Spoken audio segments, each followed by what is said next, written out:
Hello, hi, and welcome. Today I just want to run through some background about fasting and some preparation that we can do, because really this is all about us being in the right state to fast. But let me take a step back. What do I mean by fasting? Fasting can mean going without. So it doesn't have to be just going without food. You can, if you are practicing sobriety, you're going without alcohol or stimulants. If you are if you're meditating, you could almost call that a fast, because you're going without thinking. So it really does mean that you are demonstrating your own ability to say no to something, because you are stopping something that you routinely feel that you can't go without. That ultimately is what fasting is all about. It's about you being determined enough to say no and examining what you need versus your perception of what you need. Okay, that's a big one. So you might be feeling, I need to eat. Do you though? That's just your perception. So just keep that in mind over the next few days. Anybody can fast, literally anybody.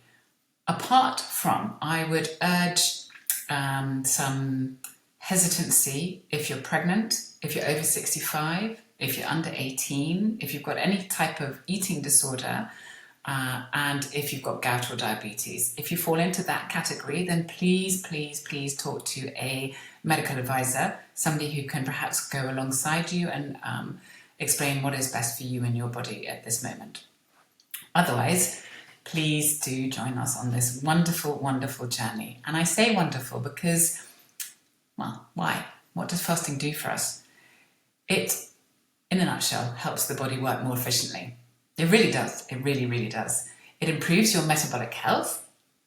It gives your digestive system a break, because you're not filling it with food every however long you eat. You might do 3 meals a day, you might do 1 meal a day, but still that's giving your body things to digest, things to work with. And by going for a fast, we give our digestive system time to reset, time to do some housekeeping. You know, think what you're like.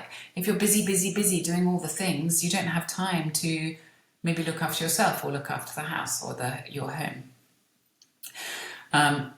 It also helps balance the gut bacteria. And by doing those two things, it can bring a lot of mental clarity, because your body's been able to clear things through.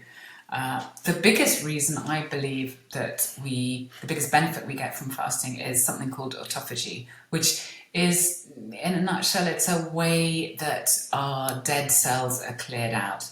It's, again, going back to the housekeeping, it's a way of clearing all the rubbish that's built up in your cells. That there might be damaged cells, they might be ones that have died. It's a way of clearing out anything, because if you leave that rubbish in your cells, it can impair the normal function of those cells and therefore your body. And that's why, to link it back to the beginning, I believe that fasting is a really amazing way to make sure that your body is working efficiently, because you're allowing all that rubbish to be taken away. Imagine what you'd be like if you had rucksack of rubbish on your back. You wouldn't be very efficient. Your body is exactly the same. And by fasting, you're allowing that whole process, you're allowing the rubbish men to come and take all of that away. Amazing. I love my analogies. One of the other benefits that a few studies have shown is that if you've got high blood pressure, it does actually, fasting helps lower that down. And another big one is that it can help reduce cancer cells. So let me put that away. Fasting suppresses the genes that can lead to cancer.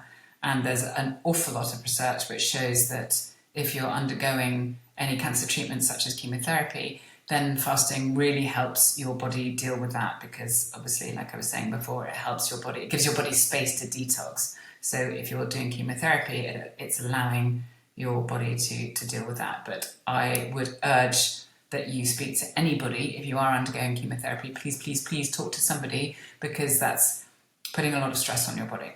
Okay? It also can protect the heart from free radicals. So it's basically there isn't a downside apart from you may be feeling hungry for a bit, but I'll come on to that. When to fast? Now, this is a big one, especially if you're a woman. But let me take a step back, because I do think there are different times in the year where fasting is a good idea. The reason that we've chosen, as the Global Freedom Movement, the reason we've chosen this particular moment is because I believe that there's so much energy coming into the world at the moment. It's a great idea to make sure our vessels are as clean as possible to be receiving the incoming consciousness and the incoming energy that's coming in. That's why we're doing it at this particular moment. If you are a woman, then just listen, please listen to your body, because fasting does create a stress response, and it's more quick on us females than it is for the men. And this is really based on nature, because nature wants to protect the future of the species. Nature wants to protect the vehicle that's carrying the next generation into the planet. So therefore, it's just nature's doing what it's trying to do best, which is prolong the species. But the reason I say it's important to take a moment and realize where you are in your cycle and how you're feeling in your body as a woman is that fasting can affect hormones. So I'm just going to run through the cycle. On the menstrual phase, day 1 to 5, which is the beginning of menstruation, fasting really can put a stress on your body. So I wouldn't really recommend, but again, I'm not saying yes or no, because only you know your body. All of us are our own physicians. All our bodies work differently. All our bodies react to fasting differently. All our bodies react to everything that we put in them differently. So please listen to your body. These are just guidelines. The follicular phase, day 1 to 13, once menstruation has finished, estrogen levels rise, your energy increases, your appetite is better. It is a better time to fast. But day 14, when ovulation occurs, obviously assuming that you have a very regular cycle, energy is very high, motivation is present. That is a great time for fasting, really good time. And then the luteal phase, 15 to 28, there's an increase in progesterone, there's a decrease in estrogen. So you might find your energy fluctuates, and you might find fasting in that particular time more challenging. So my advice would be to do it around maybe day 13, 14, 15, obviously depending on your cycle. How long do we fast for? That depends on the individual, but in general, autophagy that I was saying is so beneficial for us, that really kicks in after 2 days of fasting. And research, which has been done on animals, curiously, has shown that after 24 hours of fasting, autophagy then continues up and it hits its peak at 48 hours. So you might say, oh, then that's great, let's just do 48 hours of fasting. But I would advise just holding on for that extra 24 hours, because you've gone through the challenging time of getting to ketosis or the ability for your body to clear itself up. So you don't waste that, because the next 24 hours, that will only increase. All the benefits will increase. It's a bit like climbing a mountain. You do the challenge of climbing up the mountain. And when you get to the top, you want to appreciate the view. You don't want to just turn around and go, okay, got to the top and down we go again. So that's why we're suggesting 3 days here. Right, preparation. What to have on hand, and I'll drop this into writing as well. What we want to have on hand is good, clean water. Spring water, something without any toxins in, something without ideally fluoride. I wouldn't suggest bottled water. But if you haven't got access to water that you know hasn't got any fluorine or chlorine in, then kind of take your poison. Ideally, I would recommend hydrogen water, because it helps cleanse and hydrate the body at a cellular level, and it hydrates you and it aids the detox. So I would recommend that. So make sure you've got lots of access to good water before you start, and have some Celtic salt on hand. Minerals and electrolytes, if you've got them. the first time I did a fast, I actually used coconut water to carry me through because that's full of electrolytes. So do feel that if you want to, have that on hand just in case you start getting hungry. But please make sure it's pure coconut water and it hasn't got anything extra added in, because they do like to sneak these things in.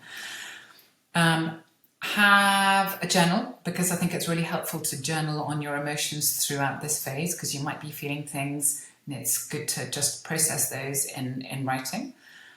Another great thing to have is some music, similar but different. Have some music that really lifts your mood, because if you suddenly find you're going through a trough for a moment, having something that you love and is really uplifting would be great. So maybe have a water fast playlist ready on hand for when you're going through it.